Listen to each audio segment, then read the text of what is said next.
Hello friends, good morning. Welcome to my channel. In today's video, I am going to explain you about the MPBF method under working capital assessment. Definitely, I can assure you that after watching this short video, you can easily clarify all your doubts related to the MPBF method.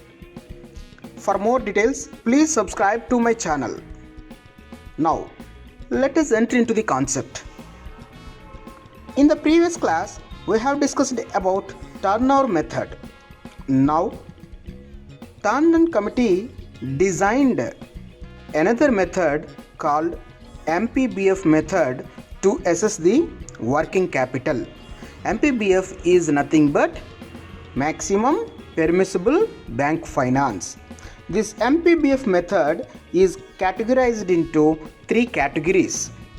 One is Tandon first method of lending, second one Tandon second method of lending, and the third one Tandon third method of lending.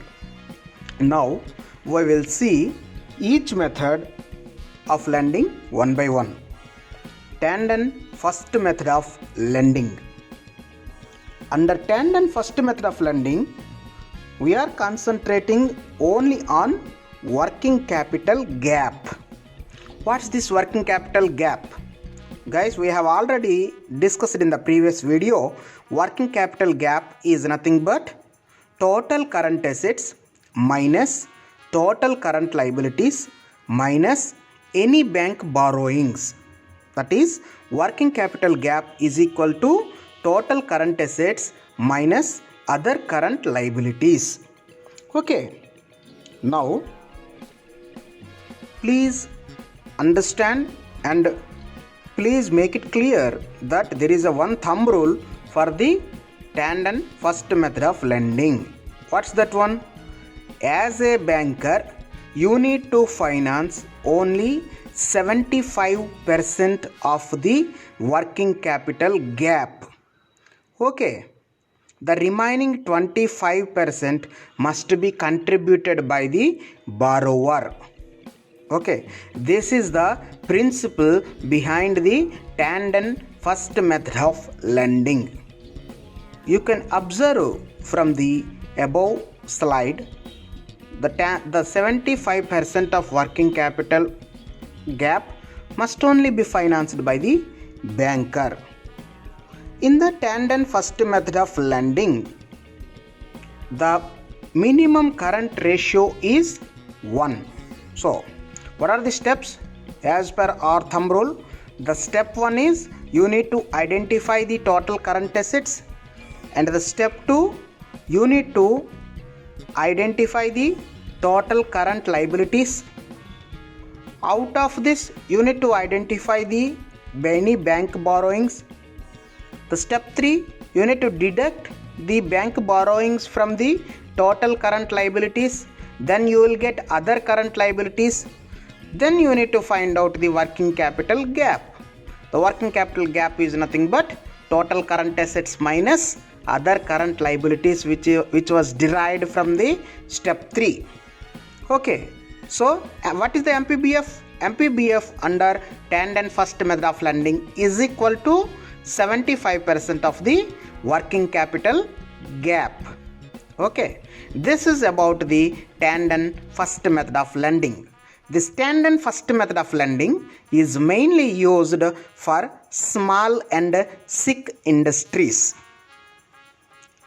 Am I clear? Now, we will move on to Tandon second method of lending. Tandon second method of lending.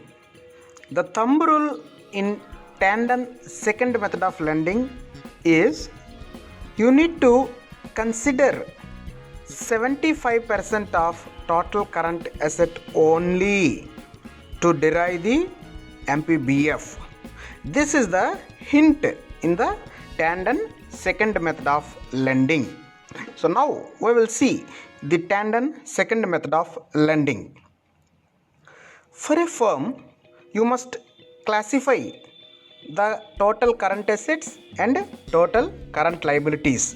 in order to derive the working capital assessment. Out of the total current assets, the 25% of the total current assets can be contributed as margin in the tandem second method of lending, so that we consider here, we means as a banker, we consider only 75% of the total current assets. Okay, now as like tandem first method of lending, we need to calculate the total current liabilities, and out of this total current liabilities you need to deduct any bank borrowings, then you will get other current liabilities. Okay, the MPBF you can arrive under the tandem second method of lending is you need to deduct other current liabilities from the 75% of the total current asset. This is the principle behind the tandem second method of lending. The same is depicted in the video. Okay, the step 1 is you need to identify the total current assets, and the step 2 you need to deduct 25% of the total current assets from the total current assets, then you will get 75% of the total current assets. Please keep aside, and you need to identify total current liabilities, and out of these total current liabilities you need to identify any bank borrowings, and you need to deduct the bank borrowings from the total current liabilities, then you will get other current liabilities. The MPBF under tandem second method of lending is 75% of total current assets minus other current liabilities. That is the MPBF under the tandem second method of lending. In the tandem second method of lending, the current ratio, the minimum current ratio you will get is of 1.33, whereas in the case of first method of lending you will get only 1. Okay, am I clear about the tandem second method of lending? Most of the banks, they are using the tandem second method of lending.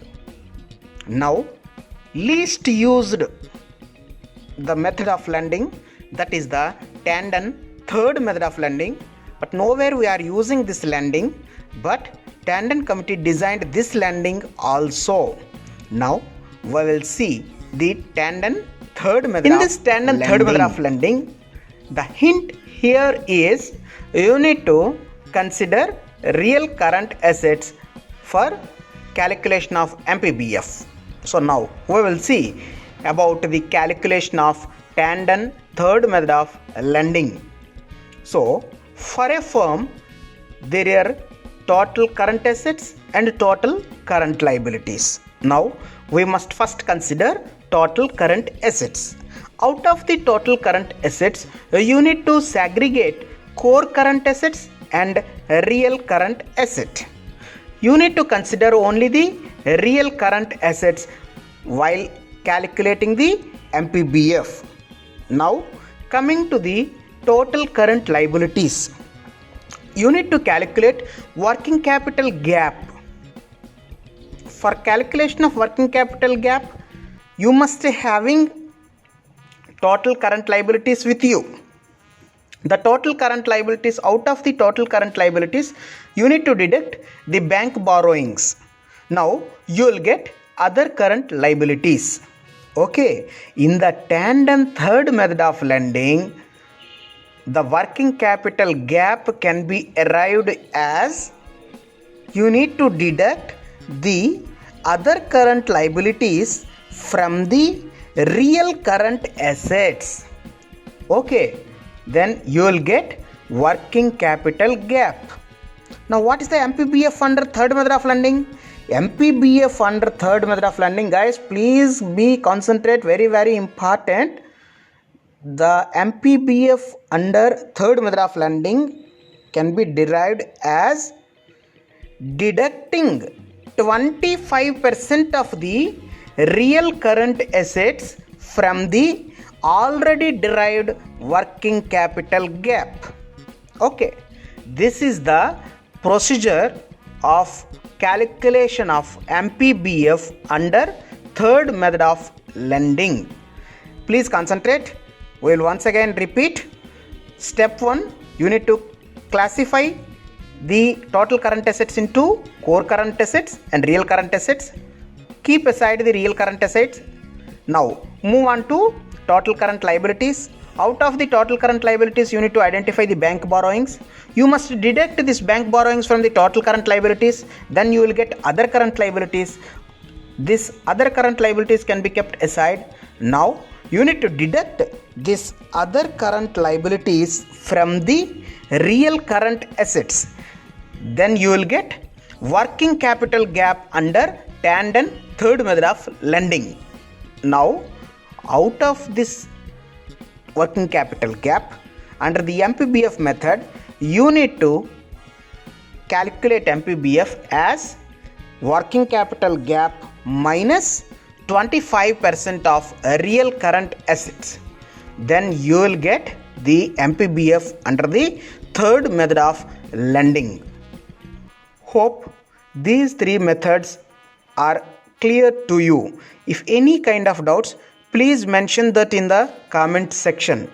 In the next class, I will come up with another video on working capital assessment and methodologies. Thank you for watching my channel.